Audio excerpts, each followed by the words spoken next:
गेले 25 दिवसापासून आपण देशामध्ये नीट पेपर फुटी प्रकरणासंदर्भातील कॉर्पस पार्टी म्हणजे CJP यांचं दिल्ली येथील जंतर मंतरवरील आंदोलनातील आंदोलनकर्त्यावरील दिल्ली पोलिसांनी केलेला बेछूट अमानुष अत्याचार यासारख्या देशातील बातम्या आपण सर्वजण ऐकत आलो आहोत, पाहत आलो आहोत.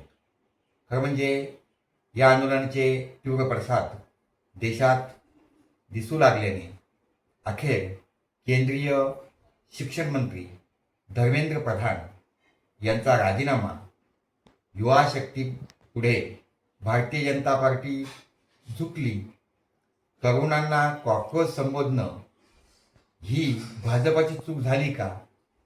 तर खरं म्हणजे चीफ जस्टिसच्या या टिप्पणीतील देशातील बेरोजगार विद्यार्थी तरुणांना कॉकरोच संबोधल्याने या कॉकरोच पार्टीचा जन्म झाला. 150 करोडच्या आसपास फॉलोअर्सने BJPपेक्षा मोठी पार्टी तरुणांची कॉकरोच पार्टी हे संपूर्ण देशाला दाखवून दिलं. दिल्ली येथे जंतर मंतरवर विद्यार्थ्यांचा नीट पेपर फुटी संबंधी CJPने सोनम वांगचुक आणि महाराष्ट्रातील तरुण अभिजित दिपके यासारख्या अनेक तरुणांना घेऊन शांततेने आंदोलन सुरू केलं. मात्र हे आंदोलन BJP सरकारनं हलक्यात घेऊन चिघळवण्यास सुरुवात केली. आतापर्यंतच्या इतिहासामध्ये पाहिला तर युवा शक्तीचा महत्त्व लक्षात आल्याशिवाय राहणार नाही.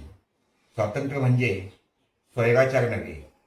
जेव्हा जेव्हा देशामध्ये समाजात स्वैराचार निर्माण होऊन आणि स्वैराचार माजतो, अशावेळी स्वैराचाराला उलथवून टाकण्याची याच युवा पिढीचा सिंहाचा वाटा आहे.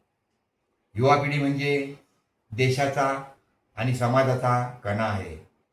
स्वामी विवेकानंद म्हणाले होते, मला तुम्ही 100 तरुण द्या, मी देश बदलवून दाखवील. हीच तरुणाई संघटित असेल, त्यांना योग्य दिशा दिली तर देश सर्वोच्च स्थानावर पाहायला मिळेल. युवा शक्ती है सब पे भारी, उठाव झाडू गंदगी बाहर करो सारी. या उक्तीप्रमाणे आज या ठिकाणी आंदोलन अधिक तीव्र करून शिक्षण मंत्री धर्मेंद्र प्रधान यांचा राजीनामा व इतर मागण्या करून घेतल्या. या युवा शक्तीचा BJP सरकारनं कॉकरोच झुरळ समजणे म्हणजे चूक नव्हे तर मोठी घोडचूक करून देशात प्रचंड नाराजी व पायउतार करून घेतला आहे. नक्कीच देशाचा आधारस्तंभ असलेल्या या विद्यार्थी युवा पिढीला मी मनापासून धन्यवाद द्यावे तेवढे थोडेच आहेत. तरुणांनो, जागे व्हा, या देशाचे राजे व्हा. भारत माता की जय.